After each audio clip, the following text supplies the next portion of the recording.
To my grandson Elijah, if you ever find this letter, let it remind you of something stronger than fear. The will to live is born when all else is stripped away. We are more than our weakness. We are more than the scars. I never believed that a single day could pull the soul out of a man and show him what's left, but it happened to me. On a cold, quiet morning, deep in the woods of Vermont, the forest took everything I thought I knew and handed me back something different, something wild. The morning began with frost on the windows and the scent of pine drifting through the cracks in the cabin. My hands trembled when I poured the coffee. Not because of the cold, but because they always did now. I was 74, and the arthritis had settled in like an unwanted guest. I watched the steam rise from the mug and tried to tell myself that today would be like any other. Just a walk through the woods, just checking the traps I'd laid the night before. My dog, Tucker, stood by the door, tail wagging, ready to follow. The sky was pale, cloudless, and thin as paper. I remember thinking the quiet felt heavier than usual, a silence that pressed in, not from peace, but from something waiting. We crossed the edge of the clearing and stepped into the thicket behind the shed. That part of the forest had always been mine. At least it had felt that way. A man starts to believe he knows the land after walking it for 50 years. I knew where the deer bedded, where the fox made its den, and where the trees creaked in the wind like old bones. But that morning, something was different. Tucker froze at one point, ears pricked, nose twitching. I thought it might be a raccoon, maybe even a stray coyote. But there was no sound, no birds, no crunch of squirrels above. Just that strange quiet, like the forest itself was holding its breath. I bent down near one of the traps. It was empty, but the ground around it told another story. Something big had been here. The mud was torn in deep, curved gouges, not the kind a deer makes. Wider, heavier, claw marks. I stared at them longer than I should have, trying to convince myself they belonged to a black bear passing through. But the track circled, doubled back. This wasn't passing through. This was something watching. Tucker whimpered low in his throat, a sound I hadn't heard from him in years. That's when I felt it, the distinct sensation of being seen, not watched from afar, but studied, chosen.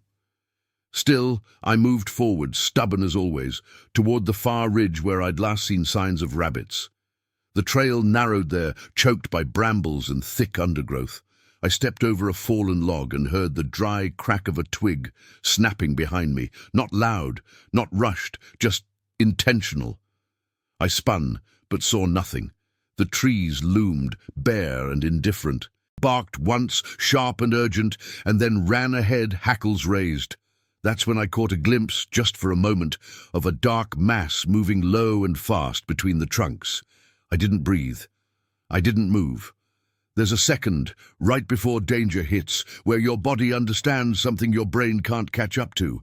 My knees locked, my breath froze, my skin turned to ice. And then it was there, a flash of black, the weight of the world crashing through the underbrush.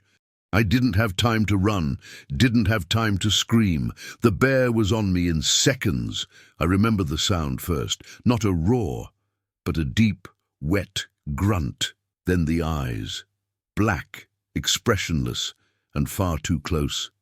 It hit me like a truck and I went down hard, back cracking against a stump. Pain ripped through me, sharp and electric. Claws the size of butcher knives raked across my chest. Tucker lunged, snarling, snapping at the bear's flank, but it barely noticed. I tried to curl in, protect my neck, my belly, anything, but it kept coming. Its breath was foul, thick with blood and rot. I felt teeth graze my shoulder, then clamp down, and something inside me snapped. The world became a tunnel of pain and sound. The bear's growl, Tucker's barks, my own screams echoing off the trees. Blood poured down my arm. I reached for anything, a branch, a rock. My hand closed around a broken stick. I stabbed upward blindly. The bear jerked, not in pain, but in surprise. That gave Tucker an opening. He lunged again, this time catching the bear's ear, tearing at it like he was born to fight. The bear reared back, snarling, slashing the air. I saw my chance and rolled, agony flaring in every nerve, into the thorns nearby. The brambles tore at my skin, but I didn't care. I crawled, bleeding, gasping, dragging myself away from the fight. I don't know how long I laid there, maybe a minute, maybe an hour. The sounds faded. When I opened my eyes again, the bear was gone. Tucker stood beside me, panting, blood on his muzzle that wasn't his. My shirt was shredded. My skin, too. I could barely move. Every breath rattled in my chest like broken glass. I reached for Tucker's fur just to feel something real. His eyes met mine, wide, terrified, loyal. I whispered his name, and then the darkness took me. I woke up to the smell of antiseptic and the steady beep of machines. The world was a haze of white lights and pain. And for a long time, I didn't know where I was. A nurse leaned over me, saying my name like it was something sacred. "Mr. Halpern, you're in the hospital. You're safe." I wanted to laugh, but my mouth wouldn't move right. My body felt alien, heavy, stitched, broken. Tubes ran from my arms. My chest was bandaged tight and I couldn't lift my left hand. I drifted again, sinking into the warmth of medication, chased by flashes of fur, teeth, and Tucker's growl. When I came to for real, my daughter was sitting by the bed. Her eyes were red. She held my hand like she was afraid I'd disappear again. "You almost died," she said softly. It wasn't already carved into my bones. The doctors told me later, deep lacerations across the chest and shoulder, a punctured lung, 3 broken ribs. They said the only reason I didn't bleed out in the woods was because the cold slowed everything down. And if Tucker hadn't distracted the bear, my voice cracked the first time I asked about him. She smiled through tears. "He's fine. He's waiting for you." Recovery was a slow, cruel climb. They moved me to a rehab center after 3 weeks. I couldn't feed myself at first. Couldn't even scratch my nose. Every movement lit my nerves on fire. I'd stare at the ceiling and feel the bear's weight pressing down again, see its eyes every time I closed mine. The therapists spoke gently, always encouraging, but they didn't see what I saw at night. The shape in the trees, the silence before the roar. I stopped sleeping. My mind replayed it over and over, the claws, the breath, the moment I thought I'd die alone in the cold dirt of Vermont. I asked to go home before I was ready. I needed the cabin, the woods, Tucker. I needed to see if the forest would still speak to me, or if it would only whisper threats. When I arrived, it was almost spring. The snow had melted into a thick, wet carpet, and the trees were waking up again. Tucker limped a little now, a deep scar across his ribs, but his tail still wagged when he saw me. We sat together on the porch the first night, listening. The wind moved through the trees like an old song. I expected to feel fear, but what came was sadness. I'd always seen myself as part of that forest, a quiet guardian, a guest who knew his place, but that day proved something else. We don't belong to the wild. We borrow from it, and sometimes it reminds us. I began to notice signs again. Claw marks on a birch tree, a tuft of fur snagged on a branch. He was still out there, the bear, maybe watching, maybe not, but the presence lingered. And strangely, I didn't hate him. He was doing what he was made to do. I had walked into his world without listening to its warnings. It wasn't personal, it was instinct. My body healed faster than my mind. The pain faded, but the fear stayed. I'd freeze when a twig snapped, flinch at sudden movements. The therapist called it trauma response. I called it memory. One night I dreamed I was back on the ground, the bear standing over me, but this time it didn't attack. It just stared, then turned and vanished into the woods. I woke up shaking, but not afraid. I wondered, why didn't it kill me? It had the chance. It could have ended everything, but it didn't. That question nested in my chest like a heartbeat. Why did it let me live? I started walking again. Short trips at first, always with Tucker. I avoided the ridge trail for months, but one morning I woke before dawn and felt something shift. I followed the old path. The air was thick with dew, and the birds were louder than I remembered. When I reached the trap site, I stood for a long time. The gouges in the tree bark were still faintly visible. I pressed my palm against them, breathing deep. No fear, just respect. A memory etched in the wood, a warning, a lesson. I whispered a thank you, not to the bear, but to the moment.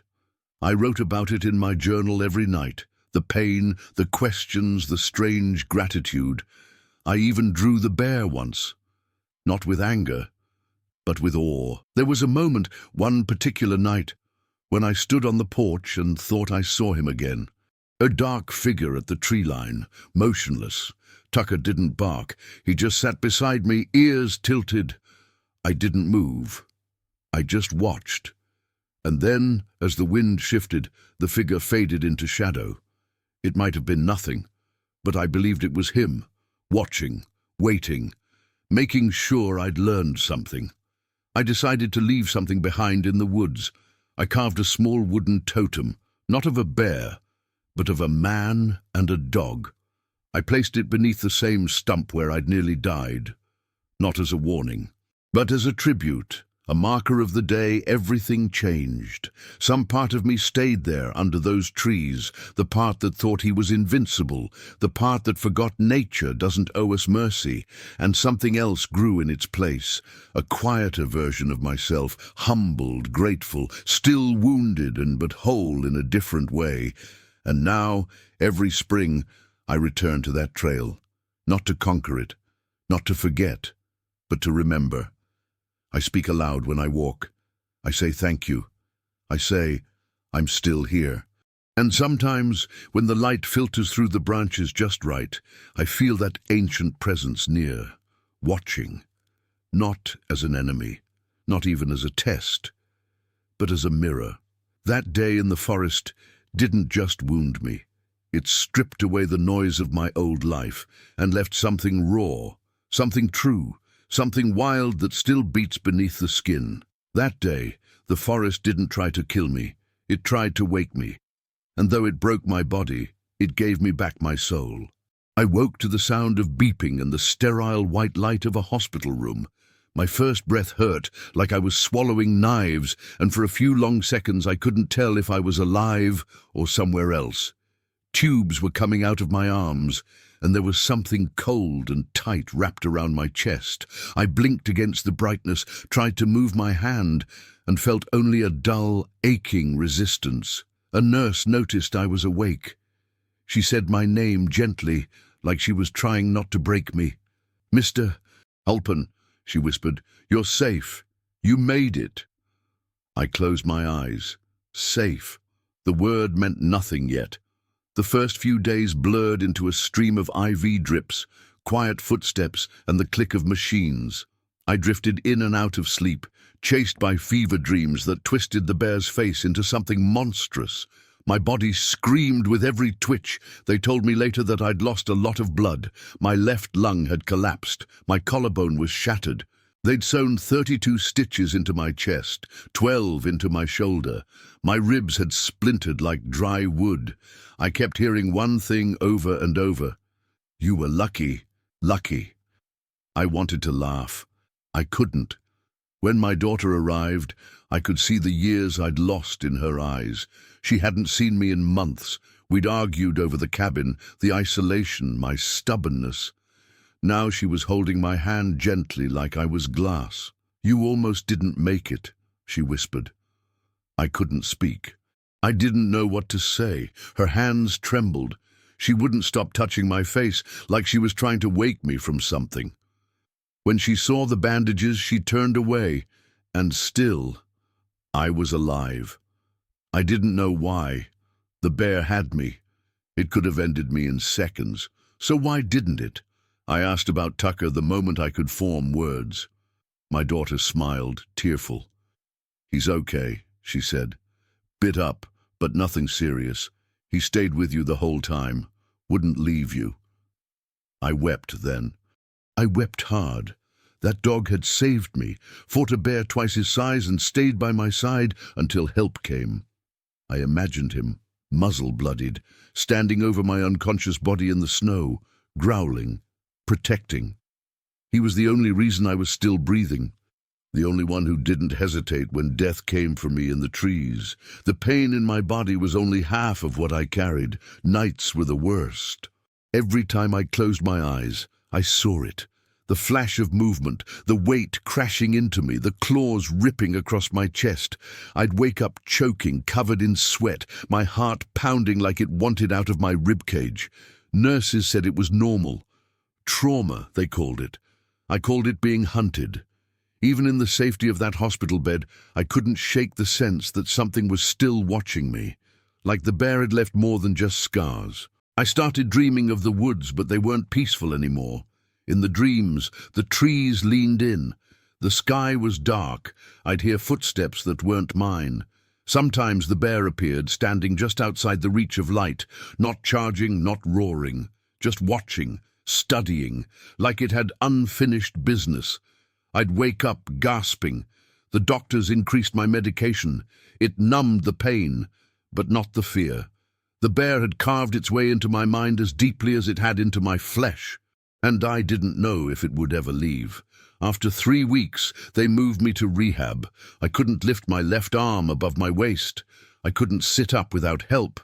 Everything I used to do without thinking, tying a boot, pouring coffee, became impossible. I was an old man trapped in a broken shell. I hated mirrors. I couldn't recognize the man looking back. My chest was a mess of bruises, swollen flesh, and stitched lines that looked like a roadmap to hell. I traced them slowly, feeling every ridge, every interruption in the skin. They weren't just wounds, they were reminders. I started talking less, not just to the staff, but to my daughter too. I didn't want to explain what I was feeling. How do you tell someone that you still feel teeth in your shoulder, that some part of you is still lying on that forest floor, waiting for the final blow that never came? I didn't understand it myself. I began writing, scribbling thoughts into a notebook with my good hand. At first it was just fragments, breath, blood, eyes, cold. Then it became sentences, then memories. The act of putting it down made the nightmares quieter, not gone, just quieter. I started to think about the bear differently. At first, it was a monster, then a force, but over time, it became something else. A messenger, maybe. It didn't kill me, and I couldn't understand why. Animals don't spare out of mercy, but something in that moment, the look in its eyes, the way it stepped back, stayed with me. It had made a decision. One I couldn't explain. I began to feel like I owed it something. Not fear, not anger, but attention, respect. The kind you give a storm after it passes, knowing it could have destroyed you but didn't. On my last day in rehab, I stood by the window, staring out at a patch of trees lining the edge of the hospital grounds. The leaves rustled gently in the wind. I watched them for a long time. I imagined the forest back home, the scent of pine, the distant call of crows, the trail where it all happened. I wondered if the bear was still out there, walking the ridges, following the same instincts. Maybe it remembered me. Maybe not. But I remembered it. I always would. That bear didn't just change my body. It changed the way I see the world, the way I see myself. I returned to the cabin in early autumn, just as the leaves were starting to turn. The air smelled the way I remembered, cold earth, pine needles, distant wood smoke. But stepping out of the truck that first time was like walking into someone else's life. The trees looked taller, the shadows felt deeper, even the silence was heavier. I stood in the yard for a long time, cane in one hand, Tucker at my side, staring at the trail that led into the forest. The same trail where it all happened. I wasn't sure I could walk it again. I wasn't sure I should. That first night back, I sat on the porch with a blanket over my knees and Tucker curled at my feet. We listened to the wind moving through the trees like a slow breath. I didn't sleep much. Every crack in the woods made my body tense. The bear was gone, I told myself, long gone. But fear doesn't need proof, it just needs memory. I lit the old kerosene lamp and kept it burning until dawn. When the sun finally came up, it didn't feel like peace, it felt like survival. Bare, quiet survival. But I was still here. That mattered. I forced myself to start walking again, short distances, down to the creek, around the old traps I never reset. Each step was a test, each sound was a challenge, and slowly something began to shift. I started to see the forest not just as the place where I was nearly killed, but as the place that gave me something back. A second chance. A lesson. The fear never left me, but it became part of me. Not a weakness, but a reminder. A warning carved into the wood and into my skin. Nothing in this world is guaranteed, not even tomorrow. I began carving small wooden figures again.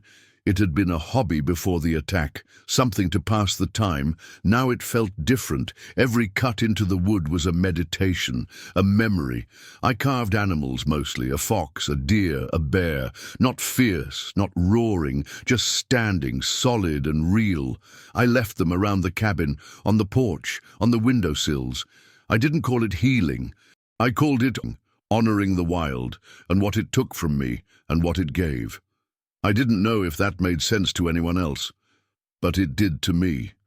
One day I walked the trail, the one I'd avoided for almost a year. Tucker hesitated when we reached the bend. His ears went back. I stopped too. My chest tightened. My scars itched. I could still see it all. The place where I fell, the shape that came out of the trees, the blood in the snow. But I took another step. Then another, and the woods didn't fight me. They let me in, not like before, not as a master of the land, but as a guest who had finally learned to listen. I never saw the bear again, not really, but there were signs. A broken branch, a heavy print in the mud after rain. Once a low growl far off in the distance that stopped me in my tracks. I didn't follow it. I didn't run either.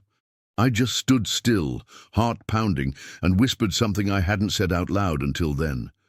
Thank you. I don't know if the bear heard me.